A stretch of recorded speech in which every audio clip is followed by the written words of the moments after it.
Bung Rocky, ini penobatan Jokowi oleh OCCRP ini sebagai salah satu pemimpin terkorup di dunia ini rupanya benar-benar membuat Jokowi dan para pemujanya itu panik, dan kemudian sekarang para buzzer dan pembelanya mencoba mendowngrade OCCRP. Ini bahkan yang saya terkejut, ketua PBNU ya, sekelas ketua PBNU ya, ya Stakuf pun ikut-ikutan mempertanyakan dan menilai sebuah OCCRP ini sebagai lembaga yang tidak kredibel, dan katanya kalau di Belanda banyak lembaga-lembaga semacam itu, karena itu ya hasilnya juga tidak kredibel. Terlihat makin konyol argumen dari para pendukung Jokowi tentang keputusan dari OCCRP itu tuh. Mereka boleh mempersoalkan bahwa OCCRP tidak punya data tentang keputusan pengadilan yang menghukum Jokowi. Lah justru dengan temuan-temuan OCCRP itu dimungkinkan suatu waktu nanti Jokowi diadili, kan begitu cara berpikirnya kan. Jadi tidak mungkin ketika Pak Jokowi memerintah lalu ada keputusan pengadilan menuduh Jokowi itu korupsi. Itu konyol cara berpikirnya tuh. Jadi ketika beliau sudah lengser, maka ada kesempatan untuk mengingat kembali laporan dari Ubaidillah Badrun. Dr. Ubed melaporkan kasus gratifikasi, kasus pencucian uang yang tidak pernah diproses di KPK tuh.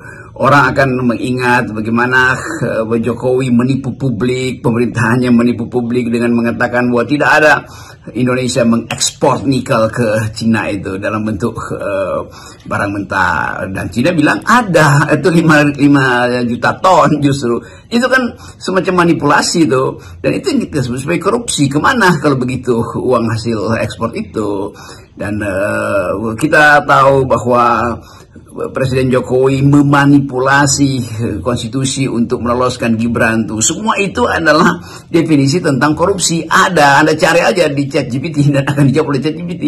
Dan semua yang kita maksud dengan korupsi itu didokumentasikan dengan baik di dalam laporan-laporan LSM Indonesia tuh. Jadi kalau dikatakan bahwa OCCRP itu hanya melakukan survei, memang dia hanya menerima opini publik, opini rakyat Indonesia tuh, dan itu yang kemudian diputuskan untuk menaruh Presiden kita Joko Widodo di dalam 5 besar koruptor dunia itu kan. Jadi itu sebetulnya dasarnya. Kan nggak mungkin OCCRP itu datang untuk mencari data itu ke Solo, datang ke Istana Bogor untuk dapat datanya. Semua data itu ada di situ tuh, diucapkan oleh Rizal Ramli, diucapkan oleh Faisal Bahri, dua-duanya maaf udah almarhum, diucapkan oleh Ubed, diucapkan oleh BEM SI, dibongkar di bocor alus, di mana-mana data itu ada. Dan itu artinya publik punya ingatan tentang korupsi Jokowi, lalu dibaca oleh sistem internasional tuh. Jadi memang begitu mekanismenya kan. Jadi itu yang menakutkan para jongos Jokowi, bahwa satu saat memang mereka nggak bisa kendalikan lagi opini publik kan. Jadi kalau bocor halus masih mungkin Tempo di hack, tetapi ini OCCRP itu ada bocor beneran.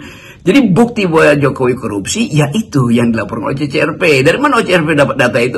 Ya dari data pembicaraan publik yang tidak mungkin disidangkan di Indonesia. Begitu cara berpikirnya kawan-kawannya makin lama makin dangkal membela Jokowi. Kan itu kita mau terangkan semacam itu.